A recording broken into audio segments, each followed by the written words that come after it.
और मैंने जब यीशु की लाइफ में एक बात पढ़ी जो आपको हिलाकर रख सकती है, वो बात मैंने ये बात देखी, यीशु के साथ कितना भी बुरा हो जाए उससे कोई फर्क नहीं पड़ता था।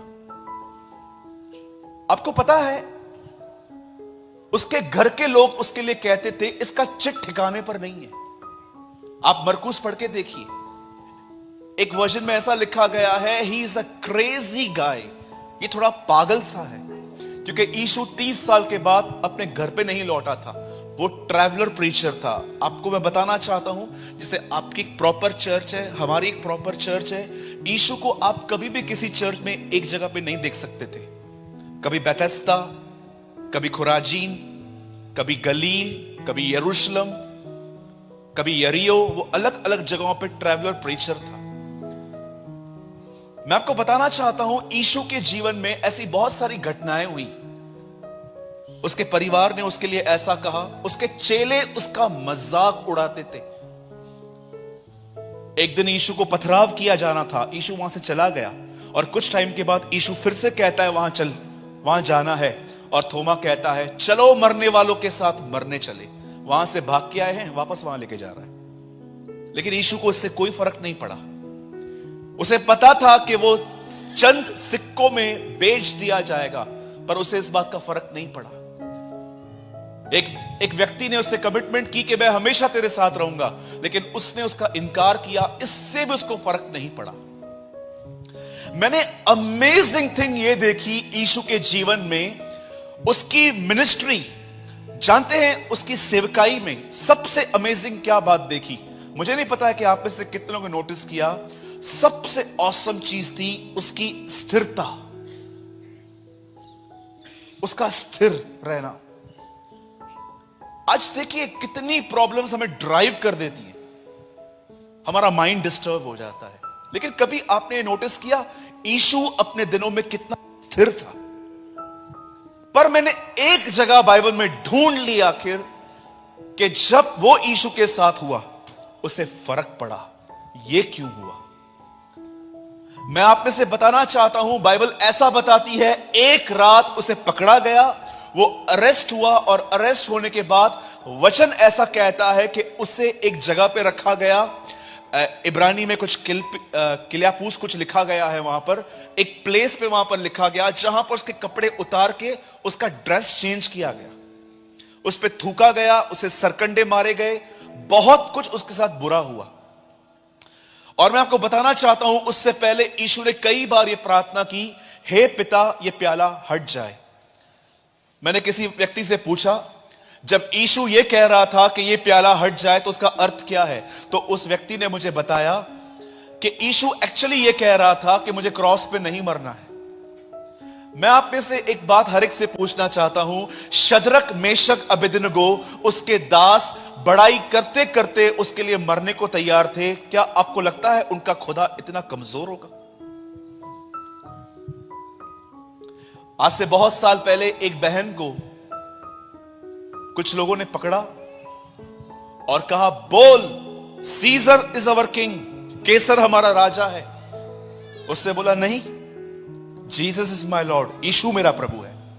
उन्होंने बोला नहीं, अगर तुझे रोम में रहना है तो तुझे सीजर को एक्सेप्ट करना पड़ेगा, लाइफ में केसर को लेना पड़ेगा। आप जानते हो ना, केसर उनका सबसे बड़ा राजा होता है। उन दिनों में सिक्कों पे भी केसर होता था, जो यीशु ने कहा जो केसर का है वो केसर को दो, जो प्रभु का है जो प्रभु को दे दो। उस बहन को समुंदर में लेके गए और शाम को वहां पर खड़ा कर दिया उसको, यहां तक पानी आ गया था। उन्होंने उसको बोला, लास्ट चांस दे रहा हूं मैं, बोल सीजर इज अवर किंग। उससे बोला नो, यीशु मेरा प्रभु है। उस बहन को मार डाला गया। मैं आप में से हर एक को बताना चाहता हूं, बहुत ध्यान दीजिएगा इस बात पे। बाइबल ऐसा बताती है, जब यीशु अरेस्ट हुआ और उससे पहले उसे प्रार्थना की थी। मैं आप में से हर एक को बताना चाहता हूं, आज जब यीशु गसमनी में यह कह रहा था, हे पिता ये प्याला हटा, फिर भी मेरी नहीं तेरी इच्छा पूरी हो। मैं हमेशा जब बाइबल को परचेस करता हूं ना, कहां से भी, तो मैं ऐसी बाइबल को परचेस करता हूं जहां पर लिखने के बाद भी 2-3 इंच खाली छोड़ा गया हो। फिर मैं वहां पर नोट्स बना लेता हूं अपने छोटे से। मैंने अपने पास एक बाइबल, मेरे पास एक बाइबल है जिसमें मैंने नोट्स लिखे और मैंने इस वचन के बाजू में ऐसा लिखा, यीशु ये कह रहा था, पिता मैं 1000 बार तेरे लिए मरने को तैयार हूं, पर मैं 6 घंटे तुझसे अलग होने के लिए तैयार नहीं हूं। That's he pray. वो जानता था कि जब वो क्रूज पे चढ़ेगा सारे संसार के पाप उसके ऊपर आ जाएंगे और वही पिता जिसने उसको प्रिय पुत्र कहा था वही उसको छोड़ देगा।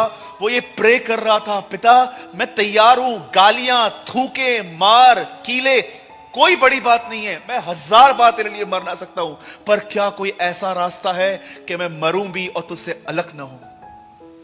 और बाइबल ऐसा बताती है, जब वो क्रूज पे गया उससे पहली चीज वहां पर क्या कही, हे परमेश्वर, हे परमेश्वर, नॉट पिता, हे परमेश्वर तूने मुझे क्यों छोड़ दिया।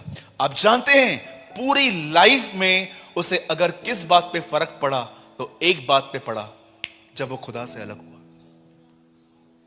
मैं आप में से हर एक से एक बात पूछना चाहता हूं, यहां पर जितने भी लोग बैठे हैं, मैं आप में से हर एक से पूछना चाहता हूं, आपका परमेश्वर के साथ किस तरह का संबंध है।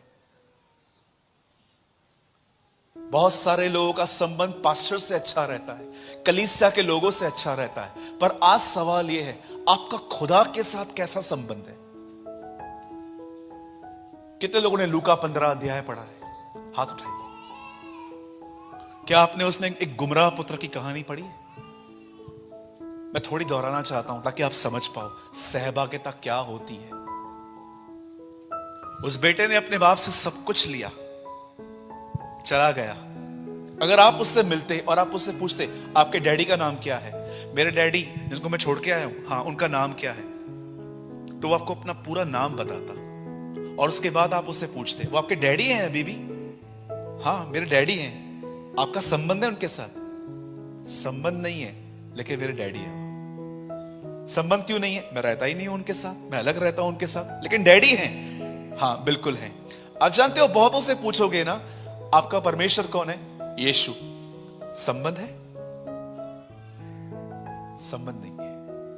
हाँ वो मेरा बाप है, पर संबंध नहीं है। क्यों? क्योंकि संबंध जो है वो सहभागिता की मांग करता है।